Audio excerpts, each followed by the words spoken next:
Hi friends, welcome again.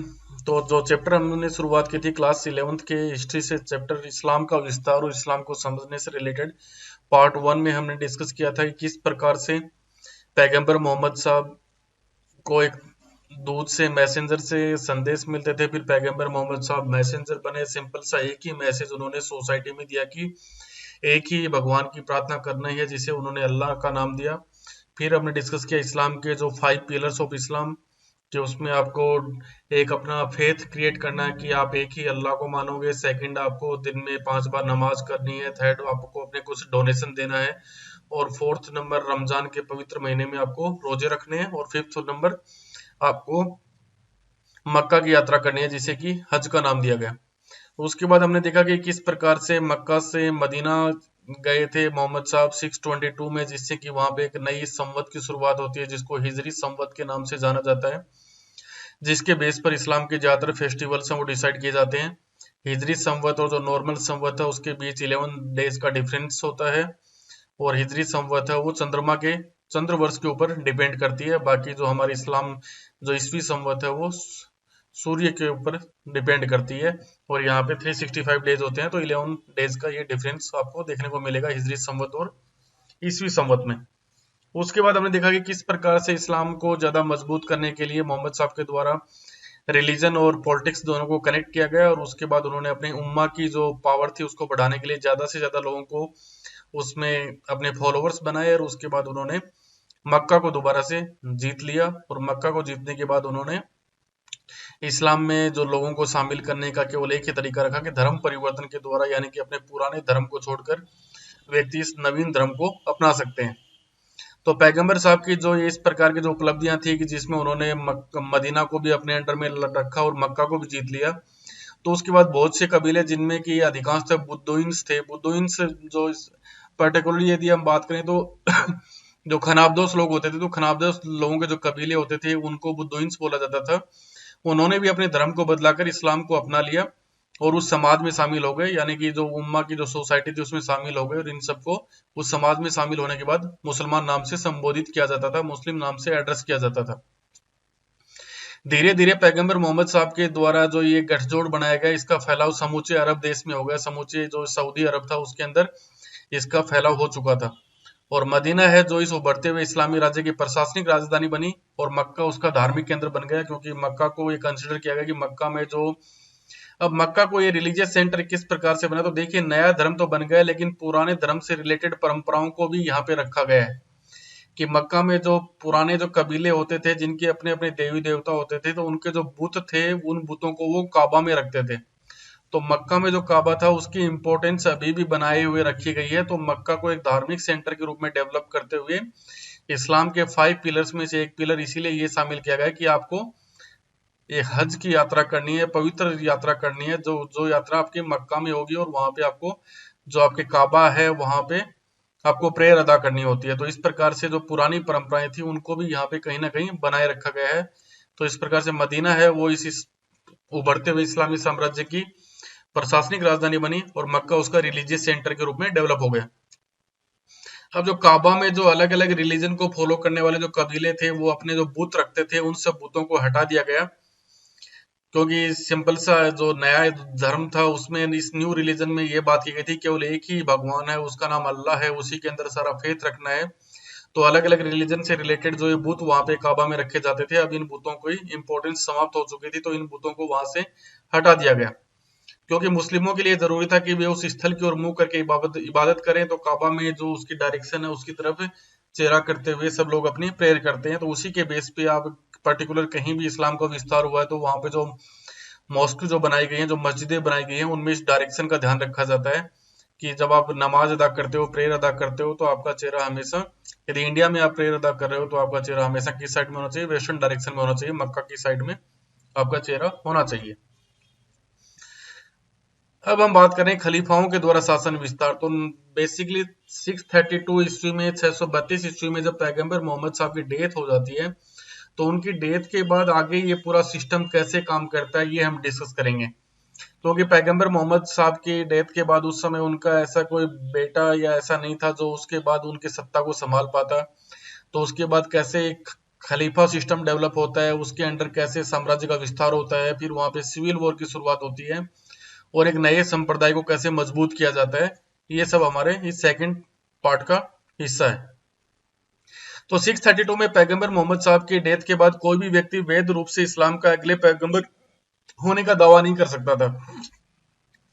पैगंबर, अब इसमें यह कि इस्लाम में जो मोहम्मद साहब है उन्हीं के साथ वो प्रोफेट वर्ड जुड़ा हुआ है, पैगंबर जुड़ा हुआ है। तो प्रोफेट का वर्ड सिंपल सा आप देखोगे तो मोहम्मद साहब को जिब्रिल से जो संदेश मिलते थे वो संदेश उन्होंने लोगों तक पहुंचा दिए, लेकिन उनकी डेथ होने के बाद जो संदेश है वो उस प्रकार के संदेश की परंपरा को यहीं पे समाप्त कर दिया गया है। अब उसके बाद ये कि उनके बाद अगला पैगंबर कौन हो, तो ऐसा कोई व्यक्ति नहीं था वहां पे वैध रूप से जिसको अगला पैगंबर बनाया जा सकता है। जैसे हम बाकी धर्मों में देखते हैं, जैसे सिख धर्म में हम देखते हैं कि एक गुरु के बाद दूसरा गुरु, दूसरे के बाद तीसरा गुरु, इस प्रकार से आ रहा है। लेकिन पैगंबर तो कोई नहीं बन सकता था, लेकिन हमने पहले ही बात की कि पैगंबर मोहम्मद साहब ने यहाँ पे रिलीजन को पॉलिटिक्स से भी कनेक्ट कर दिया था। तो जो पॉलिटिकल स्ट्रक्चर था उसके ऊपर किसको बैठाया जाए, यानी कि जो राजनीतिक जो सिस्टम वहां पे शुरू हो चुका था, तो वहां पे जिस प्रकार से राजा रानियों वाला जो सिस्टम होता है, तो उस प्रकार से पैगंबर मोहम्मद साहब के साथ बाद लीडर किसको बनाया जाए। तो इसके लिए जो बेसिक जो उन्होंने रास्ता निकाला वो ये था कि उनकी पैगंबर साहब की जो राजनीतिक सत्ता थी वो उत्तराधिकार के किसी सुस्थापित सिद्धांत के अभाव में, यानी कि उस समय तक देखिए पैगंबर मोहम्मद साहब पहले थे, तो उसके बाद वैसा कोई वहां पे प्रिंसिपल नहीं था कि इस प्रकार के प्रिंसिपल को फॉलो किया जाएगा हेरार्की के लिए। जैसा नॉर्मल होता है कि राजा है, राजा के बाद भाई उसका जो एल्डर सन है वो राजा बन जाएगा, या उसका एल्डर सन नहीं है तो उसका भाई है वो राजा बन जाएगा। तो ऐसा कोई सिस्टम वहां पे उस समय तक डेवलप नहीं हो पाया था कि सक्सेशन कैसे होगा मोहम्मद साहब के बाद। तो इसलिए जो उनकी पूरी पॉलिटिकल पावर थी वो उम्मा को अंतरित कर दी गई। अब उम्मा वर्ड है वो पहले भी आया है। उम्मा वर्ड में हमने सिंपल सी बात की थी कि उम्मा वर्ड यानी कि एक सोसाइटी के लिए डेवलप हुआ है, कि जो इस्लाम के अंदर फेथ करने वाले लोगों की जो सोसाइटी है, उस सोसाइटी के जो लोग हैं उनको कलेक्टिव रूप से उम्मा बोला गया है।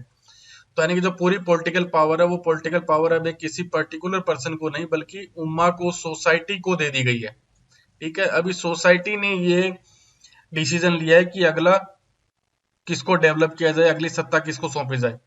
तो इसके बाद जो सबसे बड़ा परिवर्तन ये होगा कि इससे खिलाफत की संस्था का एक डेवलपमेंट हम देखते हैं कि किस प्रकार से जो प्रोफेट साहब है, प्रोफेट साहब के बाद जो अगला व्यक्ति जो वहां पे पॉलिटिकल पावर को अचीव करता है, तो वो अपने आप को खलीफा के रूप में संबोधित करता है। तो उसी से खिलाफत के सिस्टम का डेवलपमेंट होता है।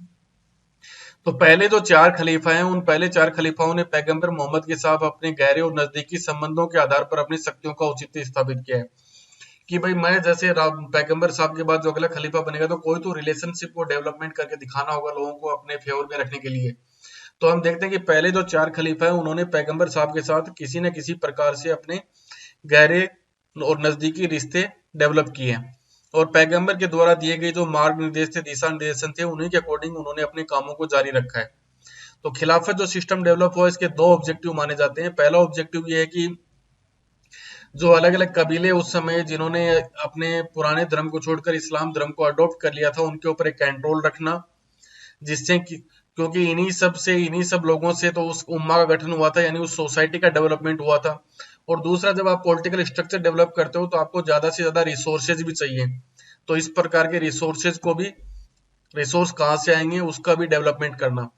अब देखिए दिक्कत ये थी कि पैगंबर मोहम्मद साहब की जैसे ही डेथ होती है तो बहुत सारे कबीले हैं वो इस इस्लाम वाले सिस्टम को छोड़कर उनसे अलग हो गए और उन्होंने अपने अपनी उम्मा सिस्टम को डेवलप कर लिया। तो इस प्रकार से यदि वहां के पॉलिटिकल पावर के ऊपर होल्ड नहीं किया जाता तो से सारे के सारे कबीले जिनको मोहम्मद साहब के टाइम में उनको एक तरह से एक नजदीक के नजदीक लाया गया था, उन सब ने अपने पुराने रिलीजन को छोड़कर न्यू रिलीजन को अडॉप्ट कर लिया था और उससे उम्मा की जो सोसाइटी बनी थी। तो यदि उस समय पॉलिटिकल पावर को प्रॉपर तरीके से नहीं रखा जाता तो ये धीरे धीरे सारे लोग आपस में इस्लाम को छोड़ के चले जाते। तो जो खिलाफत का जो पहला जो जिम्मेदारी थी वो जिम्मेदारी यही थी कि जो इस प्रकार के कबीले जो अपने आप को इस्लाम को त्याग कर दोबारा से अपने पुराने सिस्टम की तरफ जा रहे थे या इस्लाम जैसा ही अपना एक नया सिस्टम डेवलप कर रहे थे, उन सब के ऊपर कंट्रोल स्टेब्लिश करना ताकि उम्मा की जो पावर है वो बनी रहे। ये जो मैप में आप देख सकते हो सऊदी का पार्ट है जहां पर शुरुआती जो इस्लाम है उसका उदय हुआ है।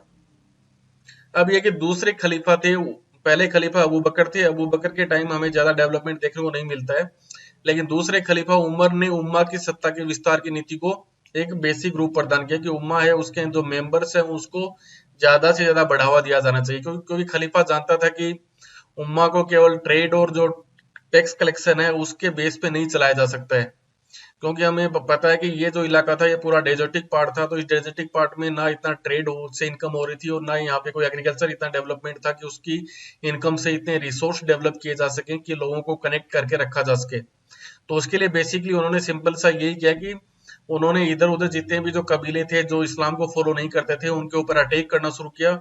और इस अटैक के दो बेनिफिट उनको हुए। पहले तो अटैक में जो लूटमार की जाती थी उससे उन्हें इनकम जनरेशन हुआ, और दूसरा उनके इस अटैक के कारण लोगों ने अपने अलग अलग कबीलों ने इस्लाम को एक्सेप्ट करना शुरू किया, जिससे कि उम्मा के जो फॉलोवर्स हैं वो बढ़ने लगे। तो इस प्रकार के जो अटैक के रूप में जो छापेमारी से जो धनराशि लूटी जाती थी इसको गनीमा नाम दिया गया है।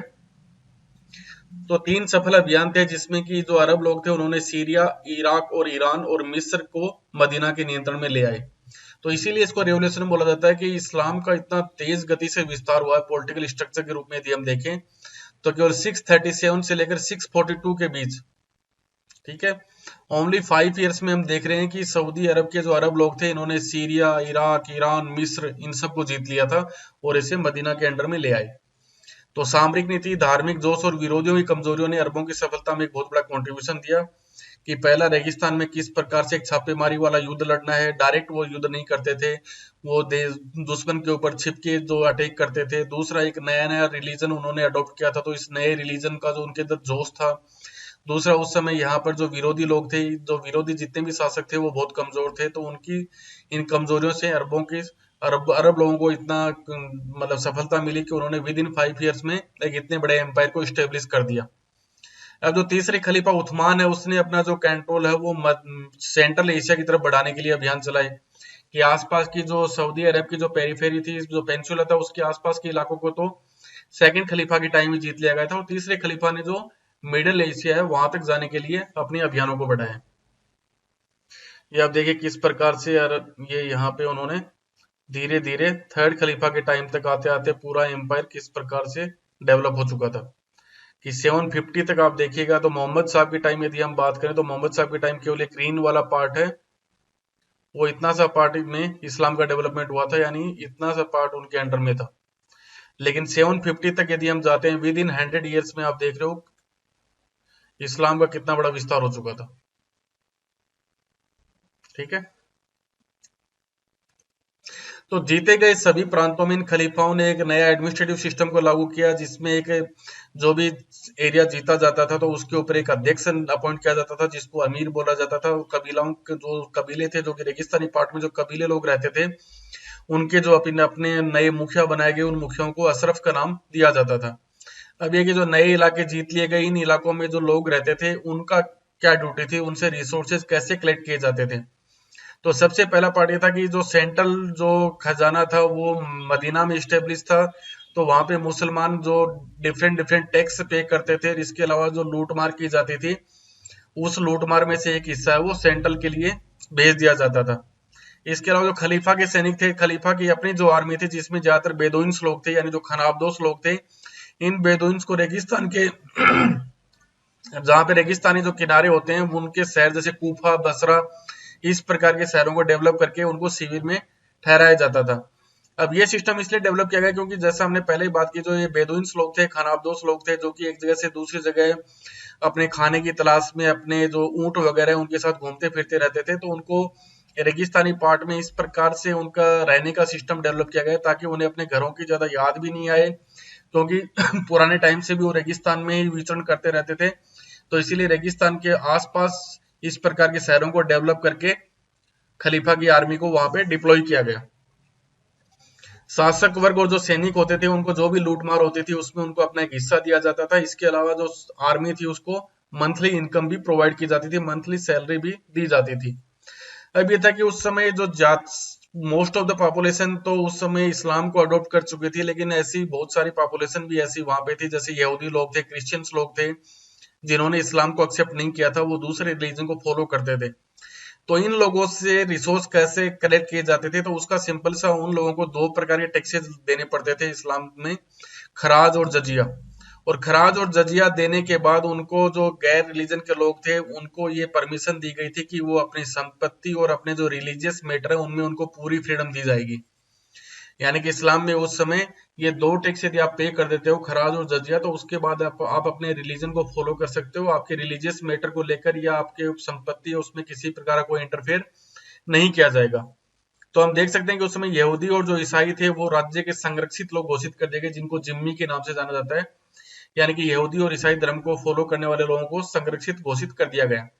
लेकिन बाद में हम देखते हैं कि 11वीं और 12वीं सेंचुरी में जब यूरोप से लगातार इस एरिया में धर्म युद्ध के नाम से अटैक होने लगे, तो उसके बाद उनसे ये संरक्षण वापस ले लिया गया। इंडिया में भी हम देखेंगे, जब इस्लाम का विस्तार इंडिया में हुआ है, तो यहाँ भी जो हिंदू और जो दूसरे रिलीजन के लोग थे, वो अपनी रिलीजियस फ्रीडम को कायम रखने के लिए जजिया नाम से एक टैक्स पे करते थे। उसके बाद मुगल एम्पायर अकबर के द्वारा जजिया टैक्स को हटा दिया गया था, और बाद में हम देखते हैं कि औरंगजेब के द्वारा दोबारा से इस टैक्स को हिंदुओं पर इम्पोज कर दिया गया था। तो इस प्रकार से हम देख रहे हैं कि इस्लाम में जो पहले 4 खलीफा थे, इन 4 खलीफाओं ने अपने साम्राज्य का भी विस्तार किया, अपने रिसोर्सेज का भी डेवलपमेंट किया। तो उनका एक बड़ा इंपॉर्टेंट डेवलपमेंट है इसमें, इस्लाम के बढ़ाने में, उसका विस्तार करने में। अब ये कि जैसे जैसे राजनीतिक विस्तार होता गया और एकीकरण का कार्य अरब कबीले सरलता से नहीं कर पाए, इसमें बहुत सारी उनको मुश्किलें भी आई। तो सबसे पहले मुश्किलें क्या आई होंगी? जैसे जैसे मान लीजिए साम्राज्य का विस्तार हुआ होगा, तो शुरुआत में एक इलाका केवल इतना ही आपका कंट्रोल था, तो उसको कंट्रोल में करना ज्यादा इजी था। अब जैसे ही आपका साम्राज्य का विस्तार दूर दूर तक के इलाकों में हो गया है, तो सबसे बड़ी दिक्कत है कि इन इलाकों को कंट्रोल कैसे रखा जाए, और कंट्रोल रखते हुए जो उम्मा की एकता जो बनी हुई थी, उस एकता को कैसे कायम रखा जाए। तो इस प्रकार से जो सिविल मैटर को लेकर जो आपसी झगड़े वहां पे पैदा हुए, वो उम्मा की इस एकता के लिए खतरा बनने लग गए। अगली दिक्कत ये थी कि देखिए, इराक को भी कंट्रोल में आपने ले लिया, ईरान भी आपके कंट्रोल में आ गया, सीरिया भी कंट्रोल में आ गया। अब यहाँ पे तो अलग अलग टाइप के लोग रहते थे, लेकिन अभी भी जो पूरा प्रशासन था वो मदीना से चलाया जा रहा था। अब मदीना में खलीफा है, वो तो यहीं का लोकल पर्सन है, तो वो ज्यादातर अपने यहाँ पे एडमिनिस्ट्रेशन में ज्यादातर मक्का के लोगों को ही फिलअप करके रखता था, क्योंकि एडमिनिस्ट्रेशन में ज्यादातर मक्का के लोग होंगे। तो यहाँ पे भी बाकी जो इलाके थे वहां पर इन चीजों को लेकर असंतोष क्रिएट हो रहा था। तो तीसरा खलीफा जो उस्मान था, वो भी एक कुरैशी था, और उसने और अधिक नियंत्रण प्राप्त करने के लिए प्रशासन में अपने ही आदमियों को भर दिया। यानी कि एडमिनिस्ट्रेशन में ज्यादातर उसने कुरैश कबीले के लोगों को फिलअप कर दिया। अब ये हमने पहले ही बात की, जो उम्मा है, उस उम्मा के अंदर अलग अलग प्रकार के कबीले थे जिन्होंने कि इस्लाम को अडॉप्ट कर लिया था। लेकिन यहाँ पे जब केवल एक ही कबीले को पूरी इंपॉर्टेंस मिलने लग गई, तो बाकी लोग हैं वो तो इससे नाराज होंगे ना। तो उनके बीच में कॉन्फ्लिक्ट क्रिएट होने लग गया, जिससे कि इस उम्मा की जो यूनिटी थी, इस यूनिटी के ऊपर एक नेगेटिव इम्पैक्ट आ रहा था। इराक और मिस्र में तो विरोध था ही, अब मदीना में भी विरोध उत्पन्न हो गया। मदीना में विरोध क्यों हो रहा था? क्योंकि बेसिक सी बात थी कि यहाँ पर जो ज्यादातर मक्का के जो कुरैश लोग थे, उन्हीं को ही उस्मान ने अपने एडमिनिस्ट्रेशन में फिलअप कर दिया, तो इसलिए मदीना में रहने वाले लोग थे वो भी इसका विरोध कर रहे थे। तो इस विरोध के कारण जो उस्मान था, थर्ड जो खलीफा बना, उसकी लोगों ने हत्या कर दी गई, और उस्मान की डेथ के बाद अली है, उसको चौथा खलीफा नियुक्त किया गया। याद रखिएगा, अली। अब अली है, अली के टाइम जो इस्लाम है वो दो पार्ट में डिवाइड हो जाता है। एक तो कुछ लोग हैं जो अली के समर्थक बने रहे, और कुछ लोग हैं जो कि अली के विरोध में हो गए। तो इससे इस्लाम है वो दो मुख्य संप्रदाय, शिया और सुन्नी में डिवाइड हो गया।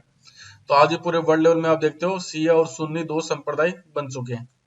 अली ने अपने आप को कूफा में स्थापित कर लिया, यानी कि अली ने अब इस सिस्टम से, लोगों की नाराजगी से डरकर उसने मदीना को छोड़ दिया, और जो कूफा शहर था वहां पर अपनी पावर को स्टेब्लिश किया।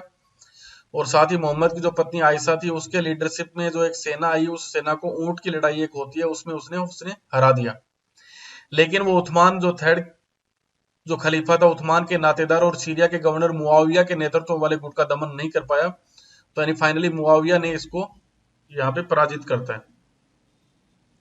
अली का दूसरा युद्ध जो कि सिम्फन में हुआ था, उत्तरी मेसोपोटामिया का मतलब है कि इराक में, उसमें संधि के रूप में समाप्त हुआ, जिसमें कि उसके जो फॉलोवर थे वो दो पार्ट में डिवाइड हो गए। कुछ उसके वफादार बने रहे, जबकि अन्य लोगों ने उसका साथ छोड़ दिया, वे खर्जी कराने लगे।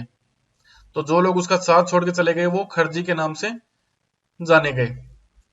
इसके शीघ्र बाद ही एक खर्जी द्वारा कूफा की एक मस्जिद में अली की हत्या कर दी गई। ठीक है, तो तीसरे खलीफा की भी हत्या हुई, और चौथे खलीफा की भी लोगों ने डिससेटिस्फिकेशन में हत्या कर दी। तो उसकी डेथ के बाद उसके अनुयायियों ने उसके पुत्र हुसैन और उसके वंशजों के प्रति अपनी निष्ठा प्रकट की। तो यहाँ पे आप देख रहे हो हुसैन और उसके वंशज हैं, उनके नाम से एक अलग प्रशासन की शुरुआत हो गई। और लेकिन उसकी डेथ के बाद मुआविया ने 666 में अपने आप को अगला खलीफा घोषित कर दिया और उमैयद वंश की स्थापना की, जो कि 750 तक चलता रहा। तो यहाँ अभी तक जो पहले 4 खलीफा थे, वो 4 खलीफा डायरेक्टली और इनडायरेक्टली किसी ना किसी तरीके से अपने आप को पैगंबर मोहम्मद साहब से कनेक्ट कर रहे थे। वो उनके फैमिली मेंबर से अपने आप को कनेक्ट कर रहे थे या अपने रिलेटिव के रूप में अपने आप को उनसे कनेक्ट कर रहे थे। लेकिन इन 4 खलीफाओं के बाद जो अगला एक स्टेब्लिशमेंट हुआ, उसमें मुआविया का इस प्रकार कोई भी रिलेशन पैगंबर मोहम्मद साहब की फैमिली के साथ नहीं है। और मुआविया ने जब अपने आप को एक खलीफा घोषित किया, तो उस पहली बार हम देख रहे हैं कि यहाँ पर एक डायनेस्टी की स्थापना हो रही है, एक वंश की स्थापना हो रही है, जिसको उमैयद वंश के नाम से जाना जाता है, जो कि 750 तक चलता रहा। अब इस सिस्टम के बाद हम देख रहे हैं कि जो मक्का मदीना की जो इंपॉर्टेंस थी, वो इंपॉर्टेंस अब धीरे धीरे समाप्त होती चली जाएगी और इस्लाम में अब नए नए अलग सेंटर्स का डेवलपमेंट होगा, जिसमें मेन पार्ट आपका बनेगा दमिश्क। उमैयद वंश और राजतंत्र केंद्रीकरण। राजतंत्र का मतलब है कि उमैयद शासकों ने, जब उमैयद वाला सिस्टम आ गया, तो अब इन्होंने जो पहले जो 4 खलीफा थे, उन्होंने अपने आप को इस्लाम के जो रिलीजियस मैटर है उनसे अपने आप को कनेक्ट करके रखा, अपने आप को पैगंबर मोहम्मद साहब से भी जोड़ के रखा। लेकिन ये अगला जो सिस्टम उमैयद जो सिस्टम आया, इन्होंने अपने आप को एक तरह से राजाओं वाले सिस्टम के रूप में डेवलप करने का प्रयास किया है। तो उमैयदों ने ऐसे बहुत सारे पॉलिटिकल स्ट्रक्चर वहां पे डेवलप किए, जिससे कि उम्मा के भीतर उनकी जो लीडरशिप है वो मजबूत हो सके। और साथ ही इन्होंने अपनी नई कैपिटल स्टेब्लिश की। तो पहले उमैयद खलीफा मुआविया ने दमिश्क के अंदर अपनी राजधानी बनाई, और उसके बाद जो उसमें जो बाइजेंटाइन एम्पायर था, बाइजेंटाइन एम्पायर यदि आपको याद हो तो रोमन एम्पायर, रोमन एम्पायर का जब डिक्लाइन हो गया, तो डिक्लाइन होने के बाद जो ईस्टर्न रोमन एम्पायर था, ईस्टर्न रोमन एम्पायर बाद में हिस्ट्री में बाइजेंटाइन एम्पायर के नाम से जाना जाता है।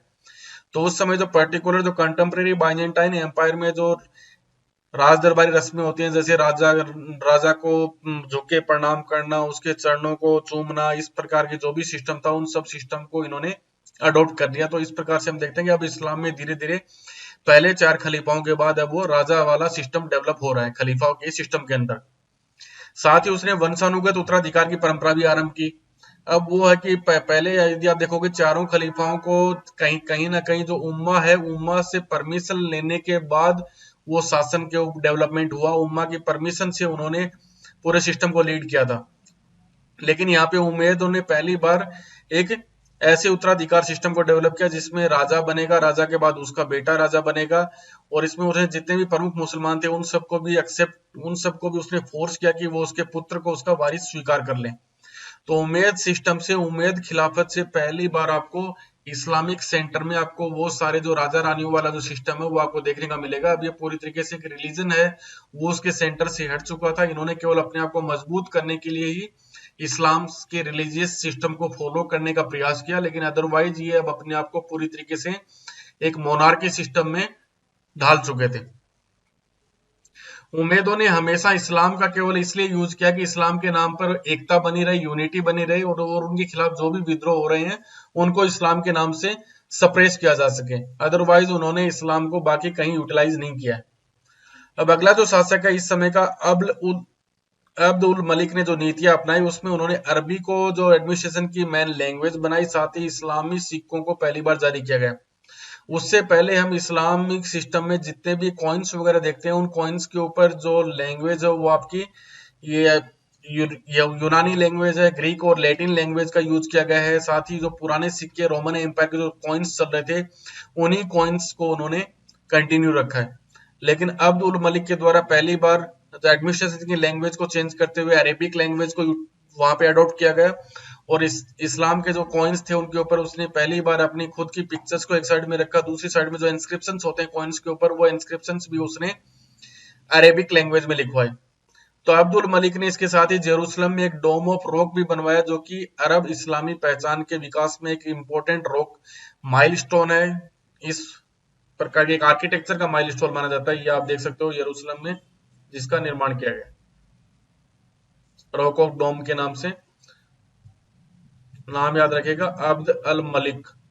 इसी ने सबसे पहले अरेबिक को एडमिनिस्ट्रेशन की लैंग्वेज बनाया, इसी के द्वारा इस्लामी कॉइन्स को जारी किया गया, और इसी के द्वारा जेरूसलम में डोम ऑफ रॉक का निर्माण करवाया गया। ये इसके कॉइन्स हैं, जिसमें इस साइड में आप देख सकते हो कि उसकी खुद की उसने पिक्चर लगवाई है, गोल्ड कॉइन्स हैं, और दूसरी साइड में जो पूरा जो मैटर लिखा गया है अरेबिक लैंग्वेज में इसको लिखवाया गया है।